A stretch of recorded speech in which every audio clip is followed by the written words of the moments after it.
വചനമൊഴി May 12. വചനഭാഗം 1 Timothy 6:13-16, ലൂക്കായുടെ സുവിശേഷം 20:9-16. വിശുദ്ധ ലൂക്ക അറിയിച്ച നമ്മുടെ കർത്താവ് ഈശോ മിശിഹായുടെ പരിശുദ്ധ സുവിശേഷം.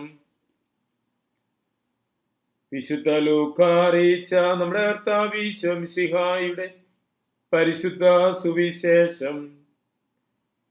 ഈശോ ജനത്തോട് ഈ ഉപമ പറയാൻ തുടങ്ങി.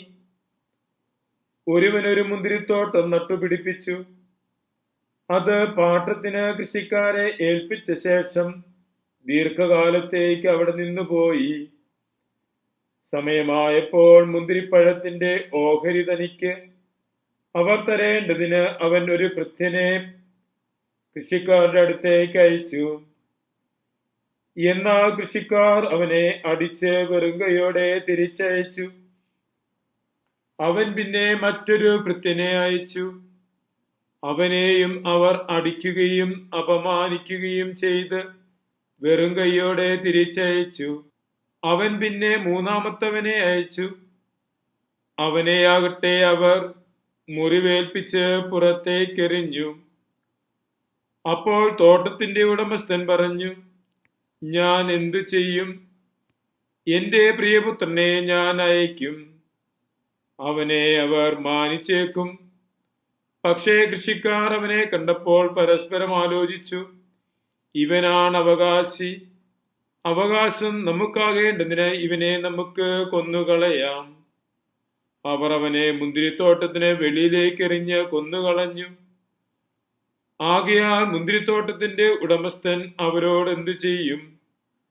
അവൻ വന്ന് കൃഷിക്കാരെ നശിപ്പിക്കുകയും മുന്തിരിത്തോട്ടം മറ്റാളുകളെ ഏൽപ്പിക്കുകയും ചെയ്യും. ഇത് കേട്ട് ഇത് സംഭവിക്കാതിരിക്കട്ടെ എന്ന് അവർ പറഞ്ഞു.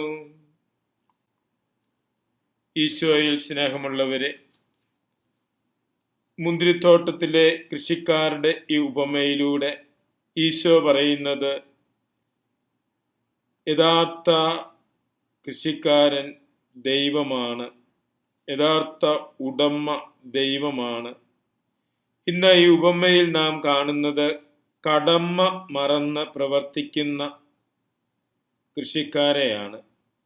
തങ്ങൾ ഏറ്റെടുത്ത ദൗത്യം മറക്കുകയും ഉടമയ്ക്ക് നൽകേണ്ട ഓഹരി നൽകാതെ ഉടമയുടെ ഭൃത്യന്മാരെ അടിക്കുകയും അവഹേളിക്കുകയും പുറത്താക്കുകയും ചെയ്യുന്നു. അവസാനം ഉടമസ്ഥന്റെ പുത്രനെ പോലും അവർ കൊന്നുകളയുന്നു. ദൈവത്തിന്റെ തോട്ടത്തിലെ ശുശ്രൂഷകരാണ്, കൃഷിക്കാരാണ് നാം ഓരോരുത്തരും. കടമകൾ മറന്ന് പ്രവർത്തിക്കുന്ന കൃഷിക്കാരെയാ ഇന്ന് സുവിശേഷത്തിൽ നാം കാണുന്നത്. പലപ്പോഴും നമ്മുടെ കടമകൾ മറന്ന് കേവലം കൃഷിക്കാരായ ശുശ്രൂഷകരായ നാം ഉടമകളാകാൻ ശ്രമിക്കാറുണ്ട്.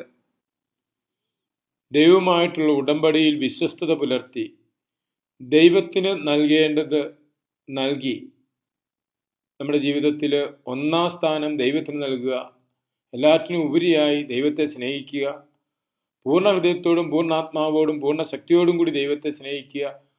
അതാണ് വചനത്തിൻ്റെ അടിസ്ഥാനത്തിൽ ദൈവത്തിന് നൽകേണ്ട ഓഹരി.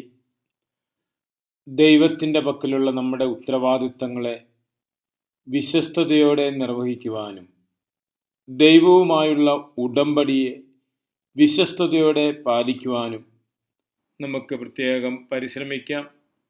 മിശിഹ നമ്മെ അനുഗ്രഹിക്കട്ടെ. ആമേൻ.